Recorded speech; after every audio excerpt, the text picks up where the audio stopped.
मे महिन्याचा शेवटचा आठवडा होता. आकाशात काळ्या ढगांनी गर्दी केली होती. हॅलो आकाश, बोल रे भाऊ. एवढ्या रात्री कशी आठवण काढलीस? भाऊ, खिडकीतून बाहेर पाहिलंस का? मान्सूनचा पहिला पाऊस सुरू झालाय. मातीचा सुगंध दरवळतोय आणि उद्या शनिवार रविवार आहे. ऑफिसचे काही टेन्शन नाही. चल, बुलेट काढू आणि कोकणाच्या दिशेने एक छोटी नाईट राईड मारूया. आकाश, तू वेळा झालेस का? मान्सूनच्या पहिल्या पावसात कोकणचा रस्ता, दिवसा कोकण पाहणं वेगळं आणि रात्रीचा घाट वेगळाच. रात्री तो रस्ता नरकासारखा वाटतो. अरे यार, पुन्हा घाबरायला लागलास.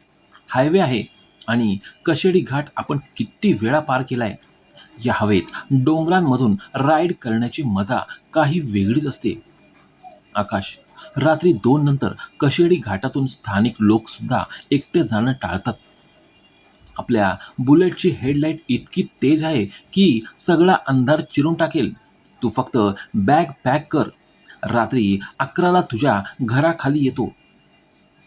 शेवटी पंकजच्या लाख नकारानंतरही आकाशची जिद्द जिंकली. दोघे पुण्याहून कोकणच्या दिशेने निघाले. रात्रीचे जवळपास 11 वाजले होते. पुण्याची सीमा मागे पडताच आणि घाटाच्या आतल्या रस्त्यावर प्रवेश करताच वातावरण पूर्ण बदललं. रस्ता निर्मनुष्य होता. मैलोन मैल फक्त शांतता, घनदाट झाडं आणि काळोख. आकाश मजेत बाईक चालवत होता, पण मागे बसलेला पंकज सतत त्या अंधाराकडे पाहत होता. त्याच्या मनात एक अज्ञात भीती होती. काही वेळाने आकाश म्हणाला, भाऊ, तू घरून जेवून आलास का? मला खूप भूक लागली. मी जेवून आलोय, पण या थंड हवेमुळे मलाही पुन्हा भूक लागली आहे. पण या रस्त्यावर एवढ्या रात्री काही मिळेल का? कुठे ना कुठे एखादी टपरी मिळेलच. दिसली की थांबू. काही अंतर पुढे गेल्यावर त्यांना एका छोट्याशा चहाच्या टपरीची लाईट दिसली. दुकानात एक म्हातारा बसला होता. खोल गेलेल्या डोळ्यांचा आणि सुरकुत्यांनी भरलेल्या चेहऱ्याचा. बाबा, खायला काही मिळेल का? फक्त कटिंग चहा आणि थोडे स्नॅक्स आहेत. पण एवढ्या रात्री कुठे निघाला आहात? पुण्याहून कोकणात जातोय. पहिल्या पावसाचा आनंद घ्यायला. कोकण हे नाव ऐकताच म्हाताऱ्याच्या चेहऱ्यावरचे भाव बदलले. कोकण? आणि तेही यावेळी? पुढे कशेडी घाट आहे. जपून जा. तुम्ही शहरातले लोक या गोष्टींना अंधश्रद्धा म्हणाल, पण माझं ऐका. पुढचा रस्ता खूप धोकादायक आहे. पंकज घाबरला. धोकादायक म्हणजे? म्हातारा हळू आवाजात म्हणाला, चकवा. चकवा?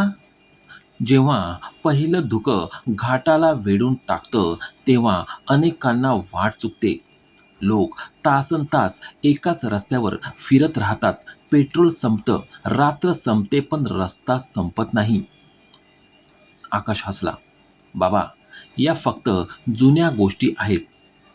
पण पंकजच्या मनात मात्र भीतीचं बीज रुजलं होतं. रात्री 2:30 वाजले होते. कशेडी घाटातील सर्वात भीतीदायक भाग सुरू झाला होता.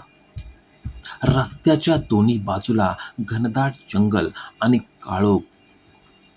आकाशला झोपेचा झटका येऊ लागला. 1-2 वेळा तर त्याचे डोळे पूर्ण मिटले आणि बाईक डळमळली. भाऊ, ठीक आहेस ना? पंकज ओरडला. हो, फक्त थोडी झोप येते. मग मी सतत तुझ्याशी बोलतो, तू जागा राहा. दोघे जुन्या आठवणी काढत बोलू लागले. अचानक पंकजने घड्याळाकडे पाहिले. आकाश, जरा बाईक हळू कर. का? आपण किती वेळेपासून या घाटात आहोत माहीत नाही.